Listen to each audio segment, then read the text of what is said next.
Assalamualaikum warahmatullahi wabarakatuh. Ila khudrati Nabil Mustafa Rasulullah sallallahu alaihi wasallam wa alihi minal anbiya al mursalin wal awliya rasyidin wasyolikin wal malaikatil muqarrabin khususan sunnah hadal kitab Syekhul Akbar Syekh Muhyiddin Ibnu Arabi wa khususan Laumul Fatihah. A'udzu billahi minasyaitonir rajim. Bismillahirrahmanirrahim. Alhamdulillahirabbil alamin arrahmanir rahim maliki yaumiddin. Iyyaka na'budu wa iyyaka nasta'in ihdinas siratal mustaqim. Siratal ladzina an'amta 'alaihim ghairil maghdubi 'alaihim waladdallin. Bismillahirrahmanirrahim. Subhanaka la ilma lana illa ma 'allamtana innaka antal alimul hakim. La haula wa la quwwata illa billahil aliyyil azim. Rabbi shrah li sadri wa yassir li amri wahlul 'uqdatam min lisani yafqahu qawli. Amin ya rabbal alamin.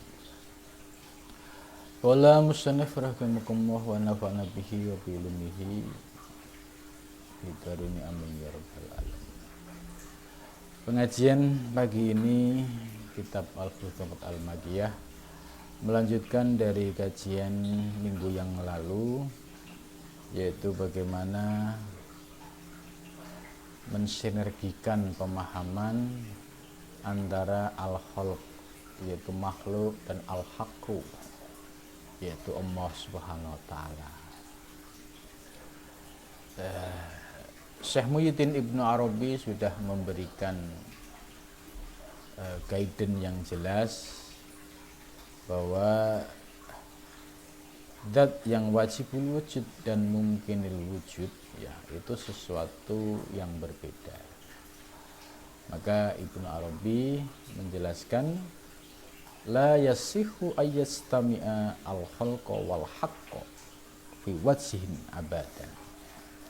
Maka tidak sah mengumpulkan antara makhluk dan Tuhan dalam satu sisi. Kemudian selanjutnya Syekh Ibnu Arabi menjelaskan bagaimana prakteknya setelah kita memahami antara wujud yang wajibul wujud dan mungkinul wujud. Bagaimana cara memisahkan antara al-haq dan al-khalqu. Maka solusi yang ditawarkan oleh Syekh Muhyiddin Ibnu Arabi yaitu dengan syuhud. Ayataqaddamal ilma bihi ala syuhudihi, yaitu mendahulukan, memprioritaskan ya pengetahuan atau ilmu di dalam memahami ala syuhudihi, yaitu memahami hakikat syuhud ini. Jadi hakikat wujud mungkinul wujud ya kalau dilacak dari sisi hakikatnya ya memang kembali kepada Allah. Sebab mungkin wujud yang berupa wujud alam semesta ini baru dan Allah yang menciptakan. Maka dalam pandangan ahli kasfi, wujud atau mungkinul wujud ini dipandang kepada yang hakikinya, yaitu dikembalikan kepada Allah Subhanahu wa taala. Nah, sedangkan asal usulnya ya kembali kepada Allah. Sebab mungkinul wujud bisa ada karena Allah yang mengadakan. Akan tetapi yang harus dipahami ya pemahaman hakikat ini porsinya ada di wilayah akidah. Tidak boleh untuk dizuhirkan, diverbalkan dengan mengeksploitasi hakikat. Ya, contoh misalkan setelah paham hakikat wujud, kemudian kemana-mana, oh ya ini Allah, ini Allah, ini Allah, lah ini yang nggak benar. Sebab semua wujud itu sudah punya asma, sudah punya nama. Ya. Kalau sudah punya nama, sebutlah, panggillah sesuai nama. Sekalipun dalam hal akidah itu dipandang secara syuhud, yaitu dikembalikan kepada Allah Subhanahu wa taala. Nah, solusi syuhud inilah yang banyak menjadi rujukan para ulama-ulama muhaqqiqin, ulama-ulama hakikat di dalam mensikapi ya soal konsep wujudiyah atau wahdatul wujud. Karena dengan syuhud ini menjadi solusi antara yang hakikat dan yang syariat. Ya. Secara akidah ya kita meyakini hakikat wujud alam semesta ini menjadi ada ya karena diadakan oleh Allah Subhanahu wa taala. Tapi wujud yang ada di alam semesta ini ya sudah dilengkapi oleh Allah dengan nama-namanya. Maka jika memanggil nama-nama benda di alam semesta, panggillah sesuai namanya, sekalipun hakikatnya kembali kepada Allah Subhanahu wa taala. Nah, pandangan mata lahir melihat yang lahir, kemudian pandangan mata batin mengembalikan kepada Allah, mulut terkunci ya tidak mengumbar. Nah, ini yang disebut syuhud. Nah, Ibn Arabi juga menjelaskan ya soal bagaimana orang-orang yang disebut ahli filosof misalkan. Wa kam min akilin mimman yada'il aqla ar-rasin minal ulama in-nadhar yaqulu innahu hasul ala ma'rifatillah min khaisu nadhar al-fikri wa huwa ghalitun fi dzalik. Banyak sekali orang yang berakal yang dia menganggap akalnya yang kokoh ya, terutama dari minal ulama an-nadhar, dari ulama-ulama kalangan filosof. Mereka berkata bahwa dia bisa makrifah alat dat, ala ma'rifatid dat, mengenal Allah ya, dengan dat ya, min haitsun nadhuril fikri, dari sisi analisis akalnya, wahwa golitun fitalik, ini adalah kesalahan. Itu maksudnya begini, ini yang sebelumnya sudah saya jelaskan ya, bahwa seorang filosof muslim kenamaan yaitu Ibnu Rushd itu pernah diskusi dengan Ibnu Arabi yang saat itu masih usia 15 tahun, sedangkan Ibnu Rushd itu usia sudah di atas 60 tahun. Ibnu Rushd dikenal sebagai bapaknya filsafat Islam. Tapi dalam wilayah ketuhanan mengalami kegundahan, tidak menemukan solusi dalam hal memikirkan tadi ma'rifatud dzat tadi. Ya, setelah dia pikir-pikir wujud alam semesta ini kan dari Allah. Gitu. Berarti dzatnya itu semua dari Allah. Tapi apakah lantas zat-zat yang ada itu Allah? Nah, pertanyaannya di situ. Maka menurut Ibn Arabi sebagai kritik tidak bisa ya mengenal ma'rifatul dzat ya dengan menggunakan ya daya pikir yang rasional. Sebab sesuatu yang rasional menuntut jawaban yang rasional. Contoh misalkan dia menganggap wujud alam semesta ini dari Allah, kemudian itu zatnya pun dikembalikan kepada Allah, bahkan dianggap itu zat Allah, maka terjadi masalah. Masa begini gitu.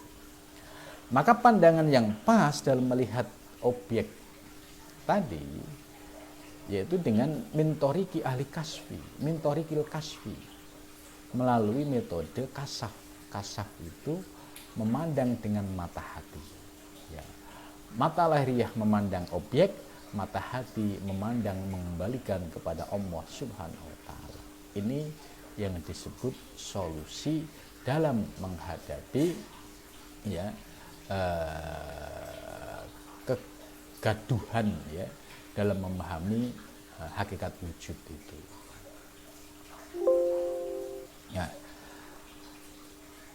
Menurut Ibnu Arabi ya wawa ghalib itu salah. Karena akhirnya kalau ini ikuti dan dijadikan rujukan, orang akhirnya seperti pengikut Syekh Siti Jenar, menganggap semua Allah, Allah, Allah gitu. Nah ini tidak dibenarkan.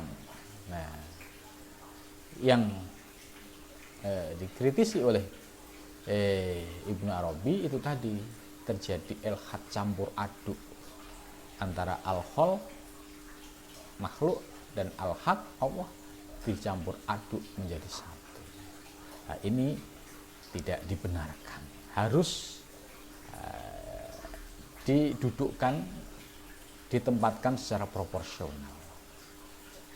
Mana yang aspek hakikat, mana dalam praktek syariat, gitu. Maka di antara syariat dan hakikat, suhud ini menjadi solusinya. Wadzalika li'annahu mutaradidun bifikri, sebab orang-orang yang menggunakan landasan berpikir rasional tadi ketika berbicara tentang zat pasti akhirnya mutaradid bifikrihi, dia ragu dengan pemikirannya. Contoh tadi melihat menganalisa wujud alam semesta ini, oh iya ini dulu tidak ada akhirnya menjadi ada, berarti ini Allah yang mengadakan. Terus diekspor ke dalamnya sampai ini zatnya, zat siapa gitu kan. Nah, tapi setelah dia ekspor sampai kedalaman, terus apa benar ini begini gitu, maka muncullah keraguan, mutaradid. Beda dengan ahlu kaswi ya, dari sisi kajian filosofis ya, itu dijadikan sebagai dasar untuk memahami substansi atau hakikat. Tapi dia menggunakan kasfi, yaitu pandangan mata batin sebagai solusinya. Tidak dijawab dengan verbal lesan dan tidak dijawab dengan dohir, sebab itu akan menimbulkan masalah baru, yaitu bertentangan dengan nas-nas qot'i yang lain gitu. Maka orang-orang yang berpikir secara rasional ya tadi, orang yang berpikir ketuhanan secara rasional, puncaknya itu pasti mutaradid, ya, muncul keraguan. Nah, ini ada kisah nyata ya, kisah nyata seseorang yang dia belajar filsafat Islam dari S1, 2, S3 ya, sampai akhirnya di dalam disertasi S3-nya dia berpikir soal ketuhanan itu mengalami kebuntuan, sehingga akhirnya dia punya kesimpulan, oh bahwa Tuhan itu tidak ada gitu. Ya, karena akal rasional kan menuntut kalau Tuhan ada, tempatnya di mana, wujudnya apa. Ini tuntutan akal rasional. Sehingga akhir puncak kesimpulannya Tuhan tidak ada. Nah, ini kan bahayanya berpikir menggunakan pendekatan rasional ya, filosofis ya, tapi tidak didasari dengan keimanan dan basic tadi, ajaran-ajaran para sufi. Akhirnya orang ini ya mengalami proses spiritual gitu ya. Mungkin dia punya basic spiritual sesungguhnya, cuma dalam proses berpikirnya ini sampai puncaknya dia menyatakan Tuhan tidak ada. Nah, ketika dia menyimpulkan Tuhan tidak ada, suatu malam dia cerita mimpi ya, mengalami sebuah proses pengalaman rohani, Di dalam mimpinya itu dia merasakan ya digebukin di wilayah mimpi ini ya, katanya sih kayak dibuat bal-balan, tendang sana tendang sini gitu. Setelah bangun dia merasakan sakit semua badannya. Nah, di situ mulai terbuka kesadarannya.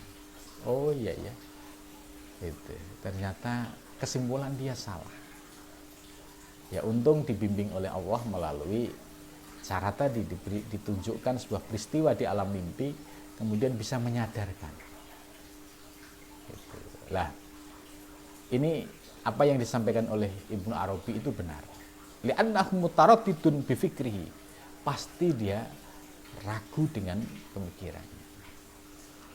Maka kalau ada orang yang sedang belajar filsafat Islam, kalau lagi mabuk-mabuknya, itu ya bisa sama kayak seperti itu. Bicara ketuhanan tuh enteng banget gitu, seolah-olah kayak sudah menguasai gitu. Padahal ya ini baru dia hanya sekedar mengenal, belum mendalami, belum merasakan. Maka puncaknya pasti mutaraddid, yaitu dia akan ragu bifikrihi dengan pemikirannya. Jadi hal ini terjadi juga pada tokoh filosof Islam, yaitu Ibnu Rus, ketika mengalami mutaraddid bifikrihi, ya kan, beliau seorang filosof tapi dalam hal ketuhanan dia ada keraguan, akhirnya tanya kepada Ibnu Arabi yang masih usia 15 tahun. Dari pertanyaan ini Ibnu Arabi jawabannya filosofis, bisa ya, bisa tidak. Ya memang kalau dipikir secara rasional iya, ya tapi ada batasannya. Ya, dibilang tidak, ya tidak seperti itu, karena harus dirasakan, yaitu bikasfil ilahi, dengan ketersingkapan mata batin. Maka disitulah Ibnu Rus mengakui tentang kedalaman spiritual Ibnu Arabi. Maka di sini jelas Ibnu Arabi memberikan solusi. Syuhud ini sebagai solusi ya, ketika orang belajar filsafat mentok, ya kembalilah kepada ajaran-ajaran Ibnu Arabi, insya Allah akan mendapatkan pencerahan. Li'annahu mutaraddidun baina salbi wal isbat, itu karena orang-orang yang berpikir secara filosofis tadi seperti Ibnu Rus, kemudian yang saya sebutkan contoh tadi, ya beliau ya seorang guru besar ya, cuma waktu saya kuliah beliau cerita tentang proses pengalaman spiritual sampai dia tidak mengakui Tuhan gitu. Maka saya hanya mencocokkan teori yang disampaikan oleh Ibnu Arabi bahwa orang yang menuju Tuhan dengan menggunakan modal akal itu pasti akan muncul mutaraddid bifikrihi. Dia pasti akan gamang, galau, gelisah dengan akalnya itu. Karena apa? Bainas salbi wal isbat, antara peniadaan dan wal isbat dan menetapkan. Yaitu dia bingung, bener nggak nih? Bener nggak ini wujud Allah? Bener nggak ini? Ini makhluk, bener nggak? Jadi dibawa kebingungan. Bainas salbi wal isbat. Wal isbat rojiun ilaihi. Ya, sedangkan menetapkan bahwa itu adalah sebagai wujudullah, itu rojiun ilahi, kembali kepada Allah Subhanahu wa taala. Fa innahu ma asbata lil haq an-nadhir illa ma huwa an-nadhir alaihi min kaunihi aliman qadiran muridan ila jami'il asma. Maka sesungguhnya ya tidak tetap bagi al-haq ya, yaitu dengan cara ya dia berpikir secara filosofis min kaunihi aliman qadiron muridan ila jam'il asma wasal rajiun ilal adam wan nafi. Ini maksudnya kalau kita mengisbatkan, menetapkan Allah ya, dalam melihat wujud alam semesta ini ya, dengan menggunakan dasar ilmu hakikat ya, bahwa alam semesta ini dulunya tidak ada menjadi ada karena diadakan oleh Allah Subhanahu wa taala. Maka apapun yang ada di alam semesta ini ya digerakkan oleh Allah Subhanahu wa taala. Maka kalau dilarikan kepada sifat ma'ani ya, bahwa manusia sebagai wujud ciptaan Allah, di dalam diri manusia itu ada ruh, dan di dalam diri manusia ini ada sifat bias dari 7 sifat ma'ani yang dimiliki oleh Allah.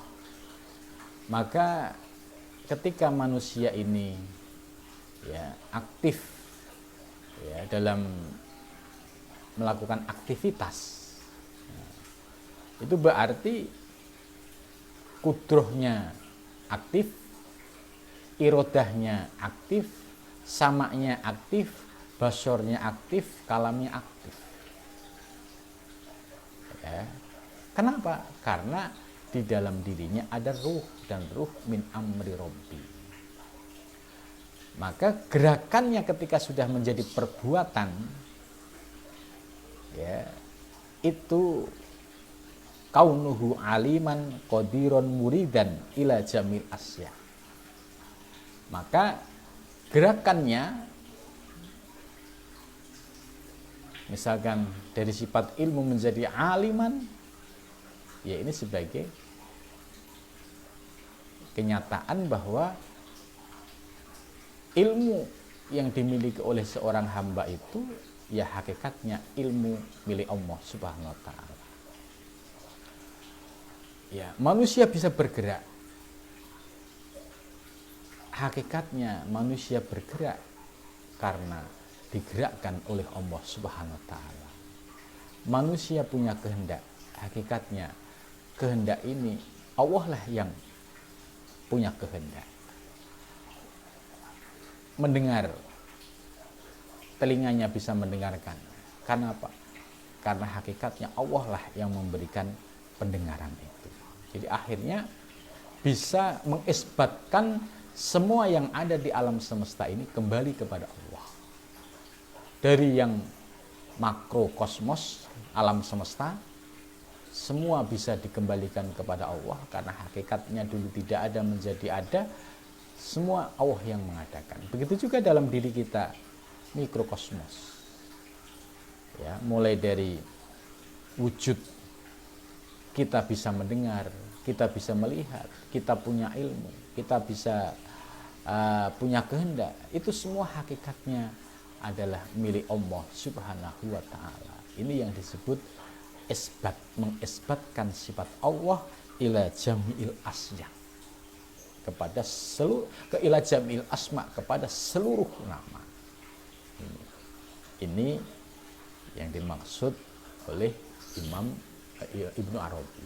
Jadi bisa melihat gerakan di makrokosmos itu kembali kepada Allah, dan juga melihat mikrokosmos ke dalam diri kita, apa yang ada di dalam diri kita hakikatnya pun semua dari Allah Subhanahu wa taala. Nah, ini yang disebut isbat ya. Wasalbu rajiun ilal adam wan nafi. Sedangkan ya, peniadaan itu kembali kepada Adam dan nafi. Nafi itu ketiadaan. Contohnya tadi seperti yang saya ceritakan di awal tadi. Kalau menggunakan pendekatan akal rasional murni dalam memahami wilayah ketuhanan, pasti puncaknya akan menjadi ateis. Ya, karena akhirnya tidak menemukan jawaban. Contoh dalam memahami hakikat alam semesta ini. Ya, kalau teori awal berdasarkan keyakinan bahwa alam ini tidak ada, dulunya menjadi ada, Allah yang mengadakan. Tapi kalau ini dipikir lebih mendalam lagi, Allah yang mana? Siapa? Di mana dia? Wujudnya mana? Gitu. Jadi dia akhirnya kebablasan. Kalau kebablasan, ya lepas kontrol, itu jadinya ateis. Peristiwa yang saya sampaikan pertama dari cerita soal Ibnu Rus yang mengalami keraguan, itu sudah terbukti apa yang disampaikan Ibnu Arabi. Dan contoh yang saat ini itu tadi yang saya cerita, mahasiswa S3 yang mengalami puncak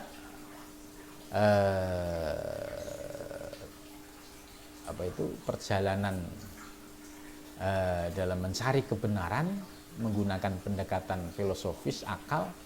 Akhirnya puncaknya dia mengakui tidak ada Tuhan. Kemudian dia dibuktikan oleh Allah, akhirnya punya kesadaran mengakui ada Tuhan lagi. Nah, pengalaman kedua ini tentu beda. Artinya pengalaman kedua ini sudah melibatkan Allah menunjukkan dari aspek spiritual batinnya. Sedangkan yang pertama dia menolak adanya Tuhan, ini diakibatkan karena dia menggunakan rasional murni. Gitu. Maka disinilah ya, kita tahu batasannya. Maka jangan sampai kita belajar filsafat menjadi gendeng, kebablasan, menjadi ateis. Itu. Jadi belajar filsafat Islam itu resikonya kalau nggak memiliki basic keilmuan yang kokoh itu gendeng. Kalau nggak gendeng itu ya ateis puncaknya itu.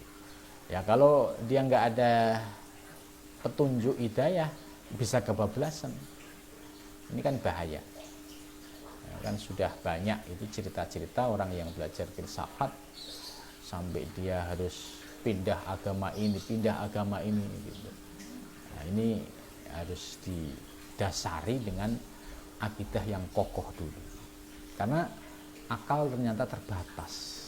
Tapi bagi yang menuhankan akal dianggap segala-galanya. Gitu. Wa nafyu la yakunu sifatan dzatiyah li'anna sifat ad-dzatiyah lil mawjudat innama hiya subutiyah fama khasul li hadzal mufakkir al-mutaraddid bainal isbat was salbi minal ilmi billah syai'un. Jadi bagi orang yang menggunakan akalnya yang di dalamnya ternyata ada keraguan itu sulit untuk memperoleh ya itu tadi antara isbat dan salbi. Ya, maksudnya antara isbat itu mengakui ya, sifat-sifat Allah dan salbi itu meniadakan itu ya artinya tidak ada keterlibatan Allah itu. Nah ini sering dialami oleh al-mufakkir al-mutaraddid, yaitu orang yang menggunakan pendekatan akal rasional di dalam memahami wilayah ketuhanan. Maka jalan yang paling terbukti yang sudah teruji yaitu melalui jalan thariqah. Jalan thariqah berpikir secara filosofis ya dipersilahkan, tapi dipahami batasan. Ya, ada etikanya yang harus dipatuhi. Nah, dan istimewanya bagi para ahli thariqah itu ya dapat merasakan bagaimana praktek syuhud, ya, bagaimana merasakan pengalaman kasfi di dalam melihat sebuah objek. Ya, berbeda dengan yang mufakkir al-mutaraddid tadi, seringkali terjadi campur aduk ya antara hamba dan Tuhan. Nah, kemudian selanjutnya mas'alatun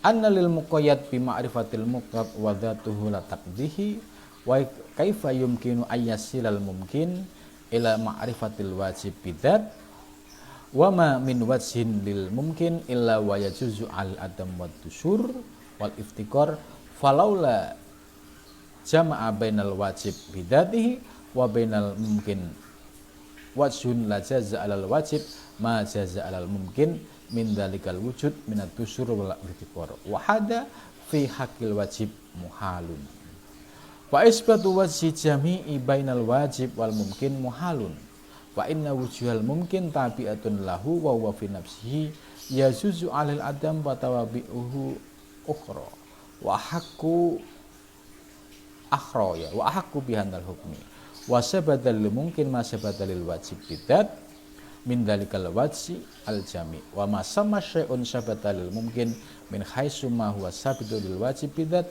fa wujudu wajhin jami'in bainal mumkin wal wajib bidat muhalun. Ini masih merespon dari pemahaman soal mungkin dan wajib wujud. Ya. Tadi sudah dijelaskan bahwa kalau menggunakan pendekatan akal itu melihat objek apa yang kita lihat. Ya, untuk bisa mengembalikan memandang pada yang hakikatnya bisa, yaitu memang hakikatnya ini dulu tidak ada menjadi ada dan Allah yang mengadakan. Kemudian kalau akal ini terus mengeksplor, menggali dari aspek zat, lah ini akhirnya terjadi problem. Maka akan menganggap bahwa yang makhluk itu menjadi Allah karena dia mengkaji aspek zat yang digali dari sisi rasional. Maka di wilayah kajian hakikat ketika membahas masalah zat, apalagi zat Allah, ya itu ada etikanya. Tafakkaru fi khalqillah wala tafakkaru fi dzatillah. Boleh kita berpikir tentang makhluk, tentang ciptaan, tapi jangan sekali-sekali kita masuk ke wilayah berpikir tentang zat Allah. Pasti rusak. Gitu. Nah, ini sebagai warning dari Nabi Muhammad SAW.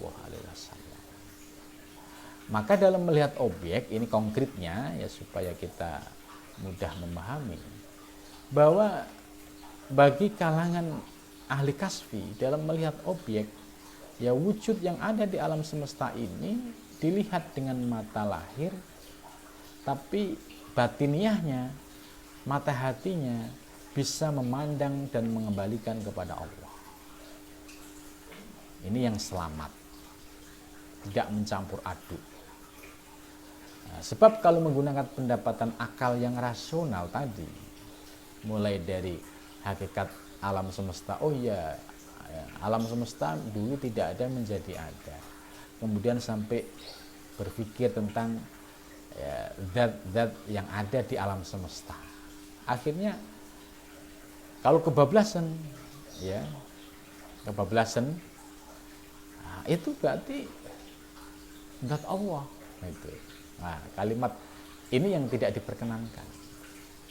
Sebab ini nanti ya tidak bisa menjaga sifat tanzihnya Allah. Sementara Allah ini maha suci. Kalau ada sebuah objek makhluk, nah, kemudian dinisbatkan kepada Allah, ini adalah Allah, ini adalah zat Allah, ini kan bahaya. Nah, ini yang ditakri oleh para ulama al-kasfi ini, jangan sampai keluar kalimat itu. Gitu. Nah, dan resiko bagi orang yang berpikir secara filosofis lagi, kalau kebablasan,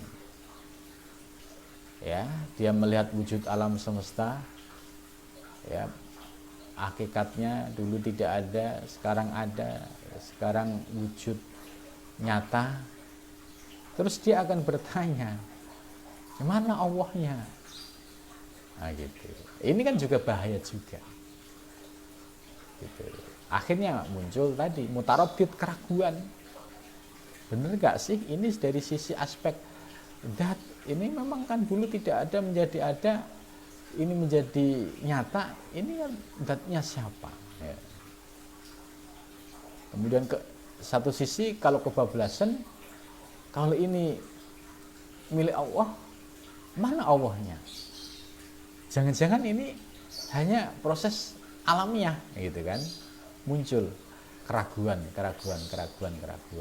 Nah ini yang dijelaskan oleh Ibnu Arabi, dan ini seringkali terjadi dihadapi orang yang memahami ketuhanan dari aspek filosofis, dari aspek akal murni.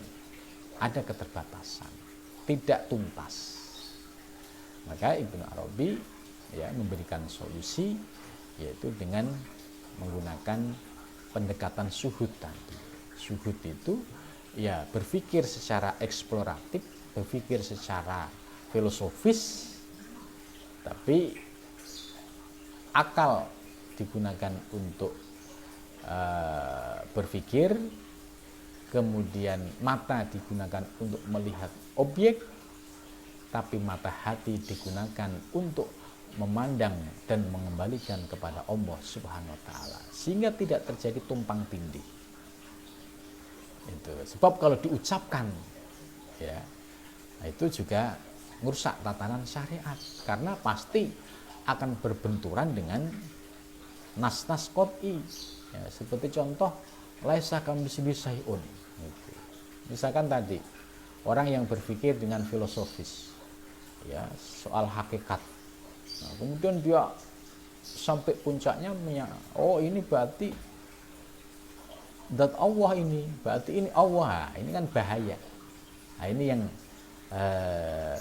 akhirnya dia muncul keraguan, oh bener apa, dan ini juga merusak dari aturan tatanan syariat gitu. Karena pasti akan, kalau dia menguasai dalil ya kan nggak mungkin laisa kamitslihi syai'un ya. Ini dan ini ya sudah sekian abad ya terjadi perdebatan semacam ini, dan Ibnu Arabi sudah memberikan solusinya ya, perdebatan terkait objek ini ya terjadi ya baik di dunia Islam maupun di Nusantara. Di Nusantara dulu juga sama, pada zaman Syekh Nuruddin Aramiri sampai zaman Syekh Siti Jenar juga sama ya, objeknya sama, hanya di sini dari kalangan filosof dan juga ada dari kalangan yang memang abangan ya, dia tidak memahami keilmuan keislaman yang utuh, kemudian dia mendengar ajaran hakikat dari ngupingnya nggak utuh, kemudian dia menyimpulkan sendiri.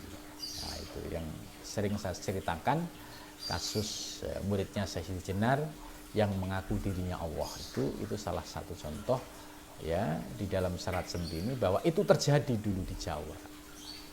Nah, akhirnya kalau menggunakan pendekatan ilmu semacam itu, maka akhirnya muncul masalah, muncul konflik, muncul perdebatan.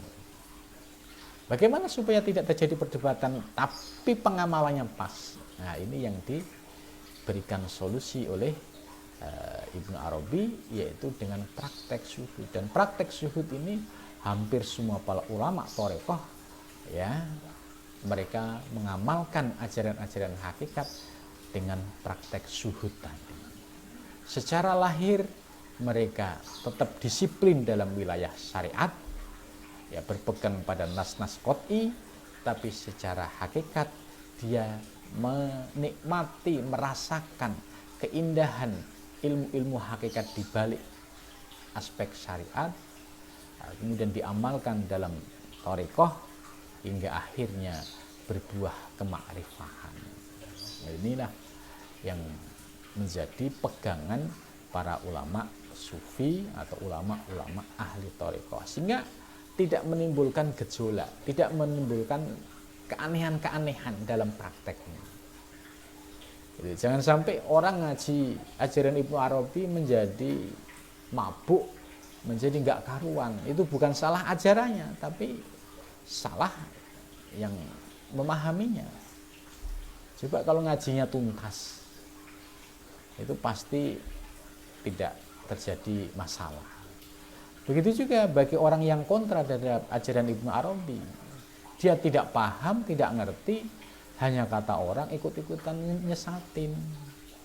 Padahal Ibnu Arabi tidak pernah bicara seperti itu. Nah, pondasi di awal kitab ini sudah jelas. Ibnu Arabi menjelaskan, fala yasihu ayyastami al-khalqa wal haqqo fi wajhin. Jadi tidak dibenarkan orang yang memiliki pemahaman mengumpulkan antara makhluk dan al-haq dalam satu pemahaman. Ini yang harus dijadikan sebagai landasan, ya. Sudah sampai sini dulu. Mudah-mudahan dari penjelasan ini bisa memberikan pencerahan kita bagaimana mengamalkan ajaran hakikat yang pas sebagaimana yang disampaikan oleh para ulama-ulama sufi terdahulu. Sampai sini dulu. Wassalamualaikum warahmatullahi wabarakatuh.